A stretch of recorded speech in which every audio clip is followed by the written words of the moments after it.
Hello everyone, my name is Akshat Tiwari and I have got All India rank 776 in JEE Mains 2021 and 1016 in JEE Advanced 2021. For this, I want to thank the team of Radiance for my success. Initially अगर मैं अपनी journey की बात करूं तो 9th में मैंने ये डिसाइड कर लिया था कि मेरे को IIT JEE की प्रिपरेशन करना है क्योंकि मैथ्स में मेरा काफ़ी इंटरेस्ट था और फिर 11 से मैंने रेडियंस ज्वाइन किया था अपनी एक सीरियस JEE की प्रिपरेशन स्टार्ट करने के लिए। और यहाँ पे मेरे को काफ़ी हेल्प मिली टीचर से और टीचर्स ने बहुत अच्छे से गाइड किया। उन्होंने बताया कब करना है, कैसे करना है, टेस्ट वगैरह काफ़ी अच्छे थे जिससे कि मेरी प्रिपरेशन बहुत सही तरह से हो पाई। तो सबके साथ ऐसा होता है कि आपके कुछ फ्रेंड्स रहते हैं जिन्होंने ऑलरेडी 9th में प्रिपरेशन स्टार्ट कर दी रहती है और फिर वो कहीं बाहर जाते हैं, जबलपुर के बाहर प्रिपरेशन करने हैं। तो ऐसे मेरे भी कुछ फ्रेंड्स थे, लेकिन मैंने सच बहुत सीरियस प्रिपरेशन 9th में नहीं की थी। तो फिर मैंने ये डिसाइड किया कि रेडियंस में करूँगा। यहाँ मैं मिश्रा सर से मिलने आया था अपने पापा के साथ, तो उन्होंने भी काफ़ी अच्छे से बताया कि आप यहीं प्रिपरेशन अच्छे से कर सकते हो। तो फिर मेरे को उससे काफ़ी मोटिवेशन मिला और फिर मैंने डिसाइड किया था मेरे और मेरे पेरेंट्स ने मिलके कि नहीं, मैं जबलपुर में ही अपनी कोचिंग कंटिन्यू करूँगा। और फिर भी मेरी रैंक काफ़ी अच्छी आ गई और मेरे फ्रेंड्स जिन्होंने ऑलरेडी 9th में प्रिपरेशन स्टार्ट कर रखी थी और वो बाहर भी चले गए थे, उनसे भी कुछ हद तक बेटर आ गई रैंक।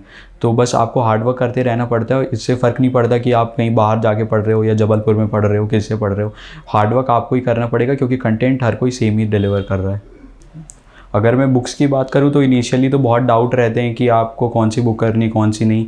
मैं भी इनिशियली परेशान था कि अब कौन सी बुक करूँ, सबसे पूछता था। लेकिन फिर जैसे जैसे आप प्रिपरेशन करते जाते हो तो आपको पता चलता जाता है कि कब बुक्स करनी, कब नहीं करनी। तो इनिशियली जो मैंने फॉलो किया था वो तो यही था कि सबसे पहले आपको पैकेज कंप्लीट करना है। लेकिन पैकेज में बहुत लोग, मैंने अपने फ्रेंड्स को भी देखा था कि वो पैकेज में सिर्फ लेवल 1 या लेवल 2 जो भी एक्सरसाइजेज रहती थी सिर्फ वही करते थे। लेकिन पैकेज का जो सबसे इंपॉर्टेंट पार्ट मेरे को लगा वो था सॉल्व्ड इलस्ट्रेशन। तो उनको आपको काफ़ी अच्छे से करना है क्योंकि हर कॉन्सेप्ट के इलस्ट्रेशन है उसमें, और अगर आप वो अच्छे से कर लेते हो तो आपको बहुत सारे टफ क्वेश्चंस की भी प्रैक्टिस हो जाती है। उसके बाद आगे अगर आपको और भी प्रैक्टिस करनी है तो फिर बुक्स आपको फॉलो करनी पड़ती हैं। अगर मैं बुक्स की बात करूँ तो केमिस्ट्री में, फिजिकल केमिस्ट्री के लिए मैंने नरेंद्र अवस्थी की थी, ऑर्गेनिक केमिस्ट्री के लिए MS Chauhan and inorganic chemistry के लिए K कुमार की बुक फॉलो की थी मैंने। अगर मैथ्स की बात करूँ तो मैथ्स में मैंने इनिशियली तो पैकेज के साथ सिंगल सीरीज साथ में मैं सॉल्व करता गया था पूरी, और फिर लास्ट में बिकॉज कोविड के कारण मेरे को एक्स्ट्रा टाइम मिल गया था लास्ट में, तो तब मैंने फिर विकास गुप्ता सर की ब्लैक बुक और येलो बुक भी पूरी कर ली थी कंप्लीट। उससे भी मेरे को काफ़ी हेल्प हुई थी। फिज़िक्स में भी इनिशियली तो आपको पैकेज करना रहता है, साथ में जो भी सर डिस्कशन करवाते हैं उसके पहले कंप्लीट करना रहता है।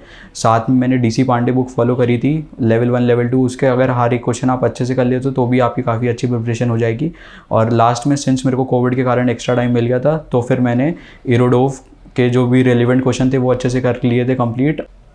टीचर्स आपको गाइड कर सकते हैं कि आपको कैसे करना है, कब करना है, लेकिन हार्डवर्क और जो स्ट्रैटेजी है वो आपको खुद ही बनानी पड़ेगी कि आप कब मैथ्स, फिजिक्स, केमिस्ट्री, आपका टाइम टेबल क्या होना चाहिए, और हार्डवर्क आपको खुद ही करना पड़ेगा तभी आपको सक्सेस मिल पाएगी। तो इनिशियली जब मैंने रेडियंस ज्वाइन किया तो मेरे को काफ़ी डिफ़िकल्ट लगा क्योंकि बहुत लोगों ने ऑलरेडी अपनी प्रिपरेशन स्टार्ट कर रखी थी। 9th में उन्होंने अपना ऑलमोस्ट सिलेबस बहुत ज़्यादा कवर कर रखा था, लेकिन मेरा नहीं था। तो इनिशियली तो मैं काफ़ी परेशान हो गया कि अब मैं आगे क्या करूँगा। लेकिन फिर मैंने यही डिसाइड किया कि जो भी सर होमवर्क दे रहे हैं, टीचर्स होमवर्क दे रहे हैं, उनको फॉलो किया मैंने। और डिस्कशन जब होता था उसके पहले मैं अपना होमवर्क कंप्लीट रखता था, तो उससे मेरे को काफ़ी हेल्प मिली। और जब टेस्ट होते गए तो फिर मेरे मार्क्स अच्छे आने लगे, तो फिर मेरे को कॉन्फिडेंस मिला कि नहीं, मैं कर सकता हूँ अभी।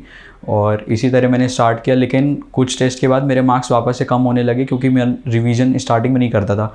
मेरे को लगता था कि जो भी मैंने पढ़ा है वो मैं याद रख सकता हूँ, लेकिन फिर 1-2 महीने बाद मेरे को ये पता चल गया कि नहीं, रिवीजन बहुत इंपॉर्टेंट है और रिवीजन ही सबसे इंपॉर्टेंट है JEE की प्रिपरेशन के लिए। तो फिर मैंने रिवीजन करना स्टार्ट किया। इसके लिए मैंने त्यागी सर से बात की थी कि कैसे रिवीजन का क्या करूँ मैं। तो उन्होंने मेरे को बताया था कि हर दिन रात में 10 मिनट्स आपको हर सब्जेक्ट के नोट्स रिवाइज करना है, और उस रिवीजन में आपको बहुत ज़्यादा डेप्थ में नहीं जाना है कि आप बहुत ज़्यादा डीपली जाके रिवाइज कर रहे हो। आपको बस क्विकली एक बार जो फॉर्मूले थे, जो इंपॉर्टेंट इलस्ट्रेशन नोट्स में थे, उनको आपको अच्छे से रिवाइज करना रहता था।